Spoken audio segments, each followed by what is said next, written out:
പറയടി. വസന്തി, നിന്റെ വില നീ തന്നെ നഷ്ടപ്പെടുത്തല്ലേ? അല്ല, നീ എന്തിനാ ഇവളോട് സംസാരിക്കുന്നേ? നിനക്ക് എന്തെങ്കിലും പ്രശ്നമുണ്ടെങ്കിൽ നീ നിന്റെ അച്ഛനോടും ആങ്ങളയോടും സംസാരിക്കും. ഞാൻ സംസാരിക്കാം.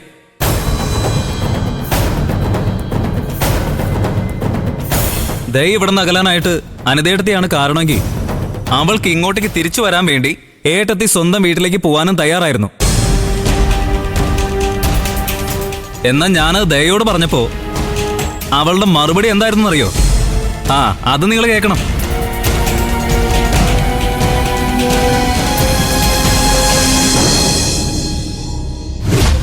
ശബരേട്ടന്റെ വീട്ടിലേക്ക് ഞാൻ തിരിച്ചു പോവാത്തതിന് കാരണം അനിത മാത്രമൊന്നും അല്ല. ആ വീട്ടിലെ ഏറ്റവും വലിയ കുഴപ്പക്കാര് വാസന ചേച്ചിയും ധനേട്ടനോ. എന്റെ ഭർത്താവിനെ അവര് ചൂഷണം ചെയ്ത് ഇല്ലാതാക്കുന്നത് കണ്ടു നിൽക്കാൻ എനിക്ക് പറ്റില്ല.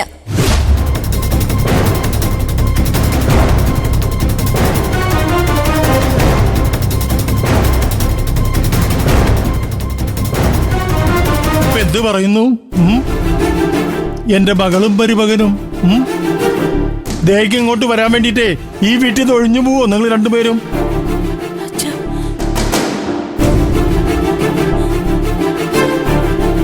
ഞാൻ അച്ഛന്റെ സ്വന്തം മകളാ. എനിക്ക് ഈ വീട്ടിൽ അവകാശമുണ്ട്. എന്നെ അങ്ങനെ ഇറക്കി വിടാൻ പറ്റുമോ അച്ഛന്? അവകാശത്തിന്റെ കാര്യമൊന്നും നീ പറയണ്ട. അതൊക്കെ നിന്നെ കെട്ടിച്ചു വിടുമ്പോ തന്നിട്ടുണ്ട്.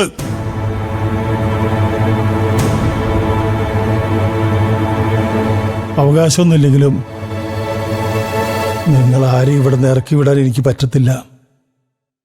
മക്കളായാലും ശരി, മരുമക്കളായാലും ശരി.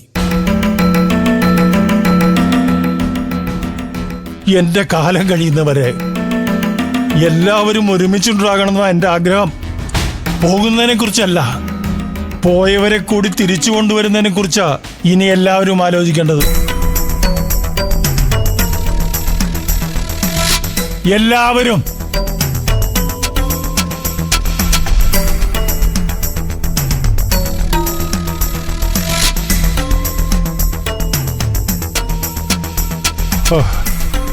മോളെ,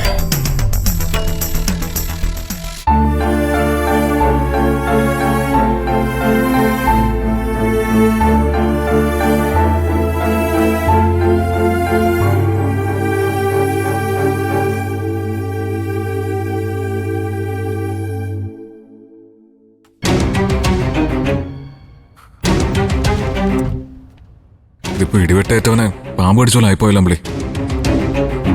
ഈ തെന്നിയുടെ ഇൻഷുറൻസ് പോളിസിയുടെ നോമിനി എങ്ങനെയാ ദയാവുന്നത്? അവനൊരു ഭാര്യയും കുഞ്ഞുണ്ടായിരുന്നതല്ലേ? എനിക്കൊന്നും അറിയില്ല രഘുവേട്ട. ദയയുടെ സ്വഭാവം പോലെ തന്നെ അവൾക്ക് തിരിച്ചടി കിട്ടിക്കൊണ്ടിരിക്കുക. അല്ലെങ്കിൽ പിന്നെ ആ നന്ദു ചത്തിട്ടും അവനെ കൊണ്ടുള്ള ശല്യം തീരാതിരിക്കൂ. ഇതൊക്കെ കാണുമ്പോ അച്ഛൻ ഉടനെ ഒന്നും തിരിച്ചു വരില്ലെന്ന് തോന്നിപ്പോവാ. ഇതെങ്ങാനും അച്ഛന്റെ കയ്യിലാണ് കിട്ടിയിരുന്നതെങ്കിൽ നമ്മൾ എന്തിനൊക്കെ സമാധാനം പറയേണ്ടി വന്നേനെ രഘുവേട്ട. അതുപോലെ തന്നെ അപകടം അമ്പിളി വിനയന്റെ കയ്യിൽ ഇത് കിട്ടിയത്. അവനത് വായിച്ച് കാര്യങ്ങളൊക്കെ മനസ്സിലാക്കിയ സ്ഥിതിക്ക് ഇതിനി ആരുടെ കാതിലും എത്താം. അങ്ങനെ അവൻ ചെയ്യോ? വിനയൻ ആളാകെ മാറി പുതിയൊരു മനുഷ്യനായിന്നല്ലേ രഘുവേട്ടൻ പറഞ്ഞേ? അതൊക്കെ ശരി തന്നെ. എന്നാലും ദയയും നന്ദുവും തമ്മിലുള്ള വിഷയം പറഞ്ഞ് അവൻ പലപ്പോഴും നമ്മുടെ കുടുംബത്തെ മുൾമുനയിൽ നിർത്തിയിട്ടുള്ളതാ. അവന്റെ കണ്ണിൽ ഇതും കൂടെ പെട്ടത് എനിക്കത്ര പന്തിയായിട്ട് തോന്നുന്നില്ല. അയ്യോ രഘുവേട്ട, വിനയനി ലെറ്ററിന്റെ ഫോട്ടോയും ഫോണിലെടുത്ത് വെച്ചു. എന്ത് ചെയ്യാനാ? അവൻ അത് വെച്ച് വീണ്ടും പഴയ പണി തുടരുമോ? മതി, മണ്ടത്തരം കാണിച്ചിട്ട് ഇവിടെ നിന്ന് നിലവിളിച്ചിട്ട് ഒരു കാര്യമില്ല.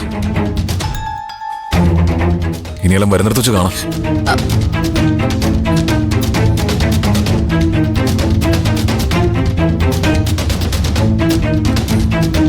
രഘുവേട്ട, വിനയനെ വിളിച്ച് രഘുവേട്ടനൊന്ന് സംസാരിക്ക.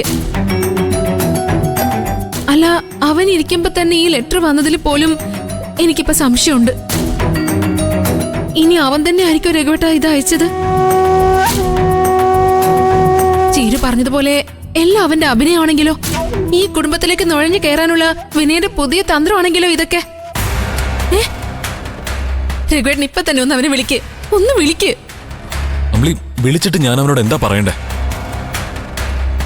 ഈ ലെറ്ററിനെ നമ്മൾ ഭയക്കുന്നതായി അവന് തോന്നിയ അത് കൂടുതൽ കുഴപ്പം ആദ്യം ഇത് വന്നത് ഏത് വഴിക്കാന്ന്, ഇതിന്റെ പിന്നിൽ ആരാണെന്നും അറിയണം. നീ വേഗം പോയി റെഡിയാവുമ്പളേ നമുക്ക് തറവാട്ടിലേക്ക് പോവാം. അതെന്തിനാ രഘുവേട്ടാ? ഈ വിവരം അറിഞ്ഞ് അവരും കൂടി വിഷമിക്കില്ലേ? വിഷമിക്കട്ടെ, കാര്യത്തിന്റെ ഗൗരവം എല്ലാവരും മനസ്സിലാക്കട്ടെ. ഇതിവിടെ കൊണ്ടൊന്ന് തീരുമെന്ന് തോന്നില്ല അമ്പിളി. ഇതിന് പിന്നിലെ വലിയ എന്തോ ഗൂഢാലോചനയുണ്ട്. അതിന് പിന്നിൽ പ്രവർത്തിച്ചവര് താമസിക്കാതെ തറവാട്ടിലും എത്തും. അപ്പൊ അവിടെയുള്ളവർക്ക് ഇതിനെക്കുറിച്ചൊരു ധാരണ വേണ്ടേ? അത് ശരിയാ. ഞാൻ വേഗം മോളെ ഒരുക്കട്ടെ, നമുക്കിപ്പൊ തന്നെ പോവാം.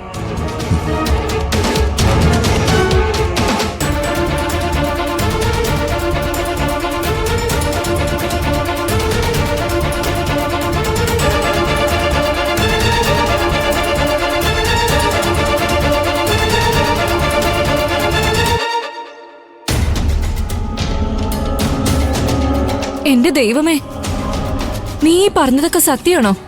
അനന്തമാഷിന്റെ മകള് തന്നെയല്ലേ ദയേ? അവൾക്ക് പണ്ട് ഇങ്ങനെ ഒരു ചതി സംഭവിച്ചെന്ന് എനിക്ക് വിശ്വസിക്കാനേ പറ്റുന്നില്ല. ആരും വിശ്വസിക്കില്ല.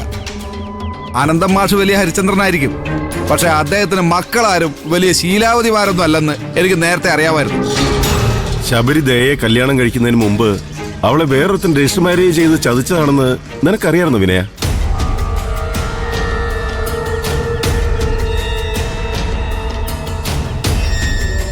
അന്നൊന്നും അറിയില്ലായിരുന്നു. ഞാൻ ഈ കാര്യം അറിയുന്നത് നന്ദുവിന്റെ മരണശേഷമാണ്. അന്ന് ചില സൂചനകൾ കിട്ടിയത് വെച്ച് ഞാൻ ചീരുവിനെ ചോദ്യം ചെയ്ത് ഭീഷണിപ്പെടുത്തി അവളെ കൊണ്ട് സത്യം പറയിപ്പിക്കുമായിരുന്നു. ഈ ദയയുടെ കാമുകനായിരുന്ന നന്ദു വീണ്ടും തിരിച്ചു വന്ന് ശബരിയുടെ വീട്ടിൽ കയറി അവളെ ഉപദ്രവിക്കാൻ തുടങ്ങി. അങ്ങനെ ആ രഹസ്യം ദയക്ക് ശബരിയോട് തുറന്ന് പറയേണ്ടി വന്നു. പാവ ശബരി അവൻ അവന്റെ ഭാര്യയോട് ശ്രമിച്ചു. ഈ കാമുകനെ നേരിൽ കണ്ട് താക്കീതും ചെയ്തു. എന്നിട്ടും നന്ദുവിനെക്കുള്ള ശല്യം തീരാതായപ്പോ അവനെ ഒതുക്കാനുള്ള ഉത്തരവാദിത്തം രഘു ഏറ്റെടുത്തു. പിന്നെ അധിക നാൾ നന്ദു ജീവനോടെ ഇരുന്നില്ല. ഒരു ദിവസം പണി തീരാത്ത ഒരു ഫ്ലാറ്റിന്റെ മുകളിൽ നിന്ന് അവൻ വീണ് ചത്തു.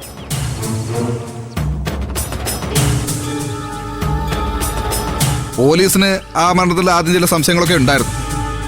പിന്നെ അവന് വേണ്ടി പറയാൻ ആരും വരാത്തതുകൊണ്ട് പോലീസ് അത് മദ്യവെച്ച് ലക്കുകെട്ടുണ്ടായ അപകട മരണമാണെന്നൊക്കെ പറഞ്ഞ് ക്ലോസ് ചെയ്തു.